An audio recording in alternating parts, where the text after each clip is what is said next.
Welcome to the Legacy LaunchPod, where we help families build and scale their online business to the six-figure mark and beyond so they can break the poverty cycle, build generational wealth, and make a huge impact in the kingdom of God.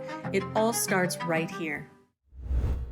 Hey, welcome back to Legacy LaunchPod. This is Leah and Steve on our walk on a blustery fall day. It's gorgeous, it's crisp, and I've got some thoughts for you today. So today's one of those days we're going to get straight into it because I don't want to lose the magic of the conversation Steve and I are in the middle of having.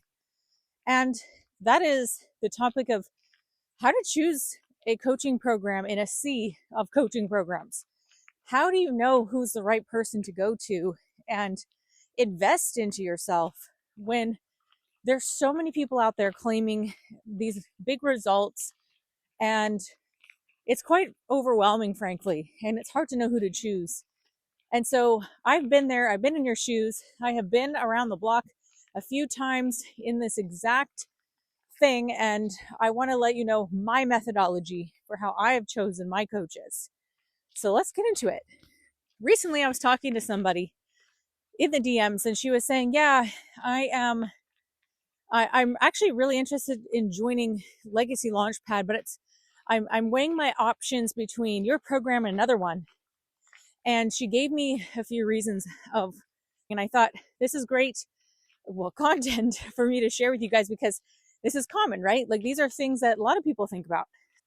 So since I've been in your shoes many times and I have spent, Steve, how much would you say it is now that we've spent on our business education between consulting and coaching? It's a lot, people. Almost $1 million. It's probably $1 million. But hey, $1 million to make over 25, I think that's a good payoff. And like, if you could pay $1 to make $25, would you do it? Right? So I think that's a good outcome. And the lessons we're learning, believe me, there's a long tail on it. It's not just, that's all we're going to make. Are you kidding? We're going to make 10 times that. And we're teaching everything we learn to our kids. So there's always a generational effect. Okay, so the top thing that I look for whenever I hire a coach or I invest in myself in a program or anything like that is this: have they accomplished the thing that I want to accomplish? Have they already done what I want to do? I hate that this has to be said, but we live in an era where people don't do their due diligence, right? And they are learning from people who have never actually done the thing that they are selling. And that sucks because it devalues the whole entire market, right? It devalues the coaching industry. It devalues your investment, and just, it's not good for anybody. And so this is the big problem I have also these days with things like MRR, right? Master resale rights and things like that, where people are reselling repackaged information and, teach people how to make money from people who have never made money online. That devalues the industry. So I understand people want to get their feet wet and they're trying to buy a business in a box. And I'm saying, you can't buy a business in a box. I think the closest thing that you can actually get to that would be a really good MLM, right? That's more of a business in a box because there's a validated product. They've already done the product research and the market research. They have all their systems. They have their processes. They have sales teams, they have training, they have all of it, and you're basically the affiliate, right? So that is the closest thing that I can think of to a true business in a box. But even then, I mean, there's issues. But aside from that, there is no business in a box. You have to hustle. You have to learn the skills and upskill yourself. And most importantly, please learn from someone who has already accomplished the thing that you want to learn and that you want to do. So that's the first thing. I'm looking at their lifestyle. I'm looking at, like, are they working 100 hours a week? Are they with their kids? Do they take vacations? Do they seem relaxed to me? Because that's what I want to live. I want to live an inspired and relaxed life that is not super stressful, and one that I know I can pour into the people and the things and the ministries that matter to me. So that's number one. And then the other thing about the coach that I choose is, do they have a generational view of wealth, what they're building? Do they have a good marriage? So I look at those things too, because I want to learn from people that I want to emulate, because that's what the Bible actually says. It says you will be like your teacher. It actually says that. So when they are fully trained, they will be like their teacher. So that's why we homeschool. That's why I think all education, you have to be cognizant of who you're learning from. And this is one of the reasons we started this podcast. This is one of the reasons I even began Legacy LaunchPod, the program, is because I kind of got tired of learning, I'll just say it, from completely, how would you say it, people who are diametrically opposed to my worldview. And or they're good people, we'll say good in quotations, right? They're good people. Like, I would love to be friends with them, but they're not saved, or they have, F-bombs flying out every other sentence or every other word. And it's just like, good grief. Like, can I just learn from somebody I align with, please? And so there's a gap in the market for that. And that's what Steve and we want to fill that for you guys, if we can, because we couldn't find anybody ourselves. So we're trying to fill that gap for you. So we do think generationally. We do think about our children and our grandchildren. Do you ever pray for your grandkids? Because I do. I pray for protection around my grandkids that don't exist yet, but God knows them already. So you got to keep those things in mind. The second thing that you need to think about whenever choosing a coach or a program of any kind, well, I was kind of already talking about it, is do they align with your values? We have a couple of interesting stories that I don't need to go into too much detail, but let's just say one of the highest ticket consulting packages that we ever bought, aside from our current advisory team, that's definitely the highest. But we align on many, many things. Our second highest high ticket consulting package we bought, this was years ago. We both kind of had this like icky feeling after it was over and it was done. I mean, this person had a lot of value, I'm sure, for a lot of companies out there who don't know. Like, basically, we already knew the things that we went over, but it was more about, like, it felt like a grand strategy session, which was fine. It was fine, but more what left us with the icky feeling wasn't that. It was not alignment, like complete unalignment on values. And sometimes you don't really know that until you spend time with the person. And that's another reason we're doing this podcast, is so you can essentially spend time with me. You can spend time with us and our family in a way. So you know what we're all about. You understand exactly, where we're black and white on certain things, or, what we have compassion for, what we don't have compassion for. Like, you need to know who you're getting into business with. And I just think that's fair. What was your experience purchasing consulting from someone? Like, mine was a bit different than yours. I was also going through a bit of a rough time back when we purchased that. How did you feel about that? Yeah, I think after I kind of felt maybe not the same as you, but definitely like, wow, there was certainly a misalignment there. And I didn't feel good about it. Like, it wasn't the kind of thing where you're like, oh, that was a great investment. Yeah, it was one of those things where we were like, oh, dang, that maybe stings a little bit. Maybe a little too trigger happy on our part. We probably should have vetted them more, taken our time a little bit more, and in the end, probably wouldn't have gone through with it. We did, and the circumstances at the time, it was like, we were feeling like we had to do something. I think that was the thing, right? We kind of made the decision out of a bit of desperation, not desperation, but like something, we got to figure something out. Something needs to change. And he basically had us believe that he could turn that around on a dime in like 10 minutes flat. And then it didn't. Yeah. Not that you don't ever blame the course or the coach, because we're the ones that have to take the action. But the problem was that there was actually no value, no wisdom, nothing that was like, oh, that's the thing we're missing. There was nothing like that. So that's where it was like, okay, I think we kind of wasted our time there. We paid $50,000 to learn what we already knew. Yeah, exactly. There was nothing new there. But that's not really the problem, because sometimes you already, sometimes I work with clients where they do know the information, but they didn't have a strategy to execute it, and they didn't have the accountability. And sometimes you need someone to just speak into, hey, do this, right? And that's fine.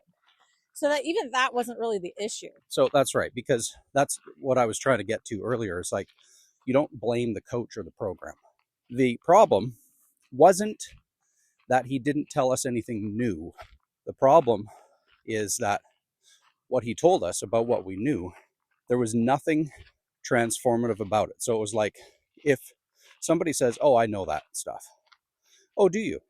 Well, do you know that if you apply it this way, it will produce that result that you never knew existed, right? So you might have information that you think you know, but you don't know that there's critical ways that you can apply it that you're not aware of yet. Yeah, and so for me, what made me feel kind of icky was, okay, so this guy came, we were traveling at the time, actually. This is, like I said, years ago. We were traveling at the time, and he actually was on the same continent.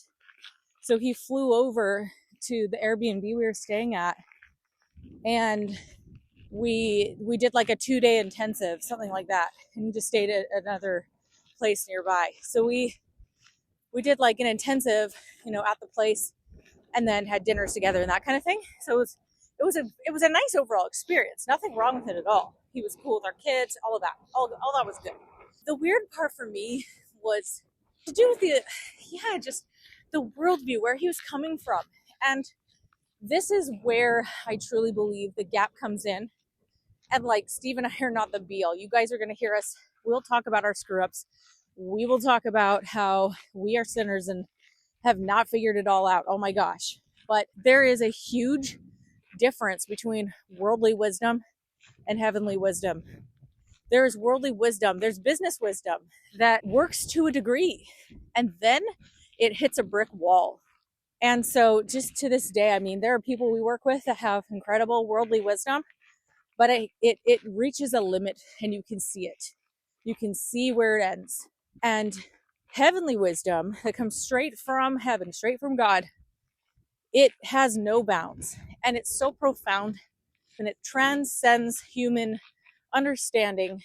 And so this is where it really shows up when you don't hire the right coach who aligns with your values and someone who isn't a believer. Their worldly wisdom has serious limitations. And so they can't speak into your business prophetically or into you as a person. They don't have that insight. They just don't have that. Not only that, but it was just kind of weird because I think we were in Scotland at the time, and we took photos together with our family out at dinner and that kind of thing. And then later on, he was all like, can you delete your photos of us together? I was going through a weird time and I just don't want any photos. And I thought, well, that's a weird thing to project onto me, because why would you make me feel guilty for some weird thing you were going through?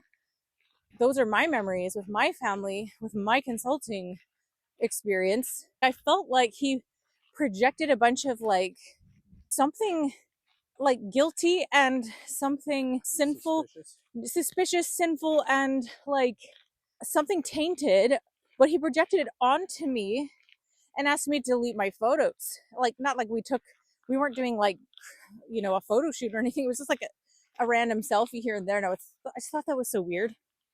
And that left me with a strange feeling.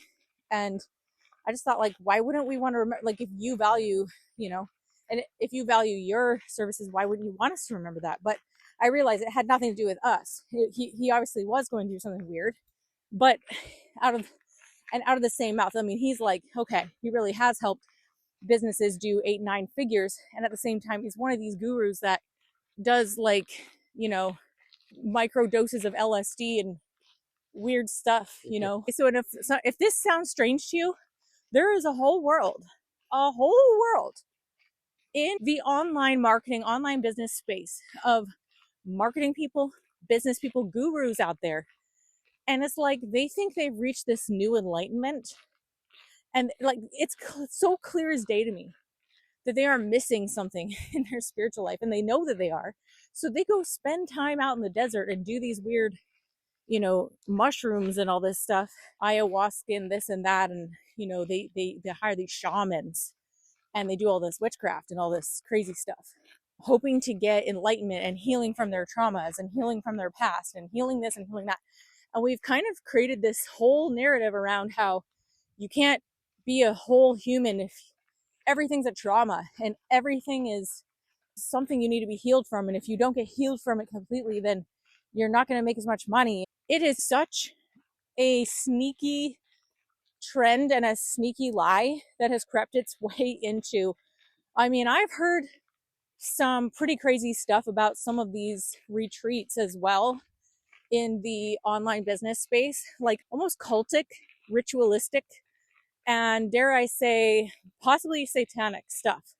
Quite frankly, I am absolutely not a prude when it comes to things like fantasy. I love fantasy. And if that bothers you, you won't really like me because all my music is based on that kind of stuff.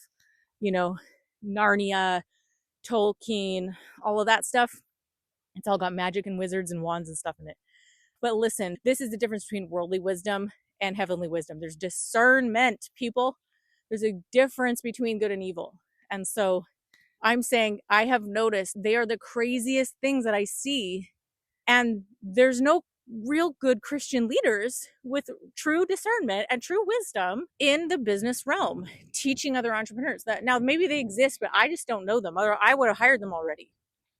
I mean, maybe they're just quietly doing their thing, but they're not offering great coaching services. I just don't know them. Like I said, or maybe we're more peer based and they're not doing more than me. So all that to say, it's so important that you choose people you align with. And now, does that mean you have to agree with every little thing or don't hire them? No. We're talking about the fundamental, most important things. So what are the most important things? I think the most important things are, number one, the faith, right? Do you believe the same things about God? Okay. And I don't mean, do you need to be part of the same denomination? No. Like that's too narrow in terms of being able, like, for example, Steve, you have a coach who is in a different denomination, different path of the faith than what we currently practice, but immense amount of value for your life. Yeah. And there's a unification in that too. And not the worldly kind, like the melting pot kind, but like, no, we are people of the same historical faith. And those faiths have taken different paths and divided at times, but there's absolutely certain values that you share. So what are some other things you think that matter when it comes to alignment? Well, I think so. View of, I would say, the future. And by that, I just mean, we're thinking long term, we're thinking generational. What we're put here to do is to leave an inheritance for our children, our children's children, and so forth. That's what the Bible says a wise man does. And so that's one of the other huge topics for us, I would say, in terms of alignment. And not everybody has that view. So then you need wisdom, I think, in terms of, which comes from more experience, wisdom to discern, where can this person help me, where I'm missing something, and where can I just kind of spit out the bones. That comes with time, though, and experience. I think the other thing is family, obviously. Like, how important are our children, our family? What we are doing is not for selfishly, but for, again, the following generations, right? And we want to have a stable and secure and loving home for our kids so that they know what that looks like. What does an actual godly home look like? So that they can go ahead and replicate that with their families and go beyond us. And I think that's really those other additional two are probably the main ones. Are there any others? In terms of values? Yeah. Well, then I think there's some more practical things. So we'll get into that into the next point. But like, if you value long form content, if you would rather read a big long textbook instead of saving time, those are things. So for example, my style of teaching and coaching is I'm kind of the no BS type of personality. And I say things with compassionate love, but I just get straight to it, right? There's no fluff. All right, guys, let's get into it. Here's what you got to know. Here's the questions you need to ask. Here's what you need to do. Now go do it. And some people are like, what? I mean, I want to go through 5 hours of content. Okay. So then that type of person values procrastination, really. They value taking in content and being a consumer rather than a producer, right? So these are more practical things. So like I said, I value getting to the point quickly when I'm teaching. This format of podcast is not teaching, it's conversation. So just to make a distinction, this is me literally talking what comes to my mind as we're on our walk. So it's a little bit different. But when I teach, I'm very systematic. I get straight to the point. That's what matters to me because I don't have time to waste. I'm a mom of 5 kids. I have 4 teenagers. There's stuff to do. I have other business to run. Dinner's waiting. Like, I got stuff to do, people. So I prefer, I value my time. So that's something also to consider, is those practical values. And now the third thing that people often consider when choosing a coach is price. What's the price of the program and all of this? And so I actually think that it's actually a bit of a mistake in terms of, like, you might think, how could that possibly be a mistake? I mean, price is price. I mean, at the end of the day, I only have whatever I have in my bank account or on my credit card or whatever. But there's a different way to look at this.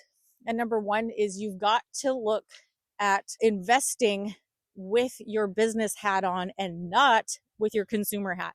The number one mistake I see people make, and I've done this myself, is I look at my investment with my consumer hat. My consumer hat says, how much is this going to cost me? Can I afford it? How much do I have in my bank account? How much do I actually have on my credit card? Can I do it? Blah, blah, blah. Oh, this might not be the right time and this and that. Okay. That's the consumer way of thinking. And if you think like a consumer, you will absolutely not make progress in your business. A business owner has to think about investments and business costs in a completely different way. They have to look at their costs always in terms of ROI. So instead of looking at how much is it going to cost me, you have to look at it in the headspace of the outcome and the ROI. How much will I be able to make once I put this system in place? It's a completely different headspace. And then you understand that it completely reframes the conversation. And so I don't look at my investments as what's the monthly cost. I mean, it's natural to do that, but then you have to train yourself to look at what's actually the ROI.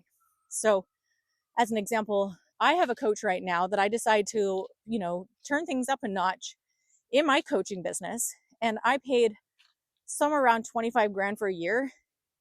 And if someone had just said, yeah, it's 25 grand for the year, I would have been like, are you off your rocker? Like, I'm going to come up with that, right? That's the consumer way of thinking about it. But guess what? I made well over 300,000 in a year.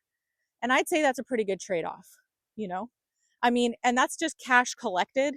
The year's not over yet. That's just cash collected for the year to date.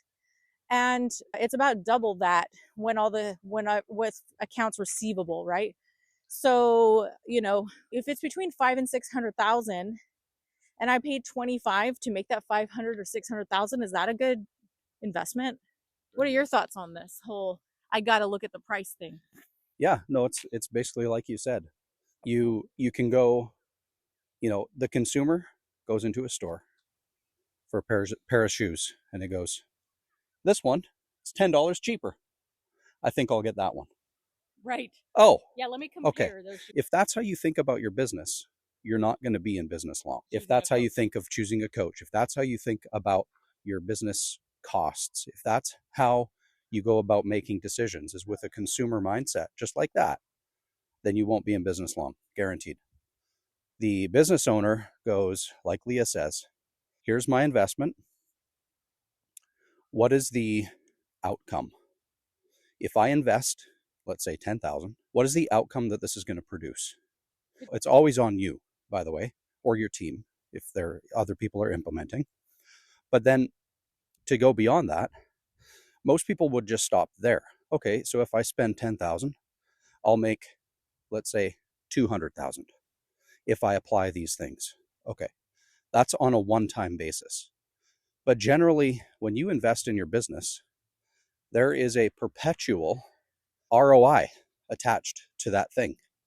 So if you learn a new strategy, a new method, a better way of managing your team, your costs, that's going to pay you back year over year. So that investment of $10,000 is going to pay you back every year.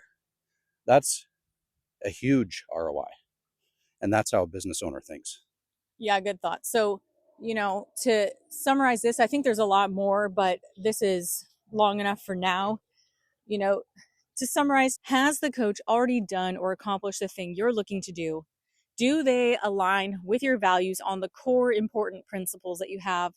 And instead of looking at price, look at the outcome. What is the outcome that they are promising? What is the outcome that they have proven? Do they have a track record of helping other people do the same thing?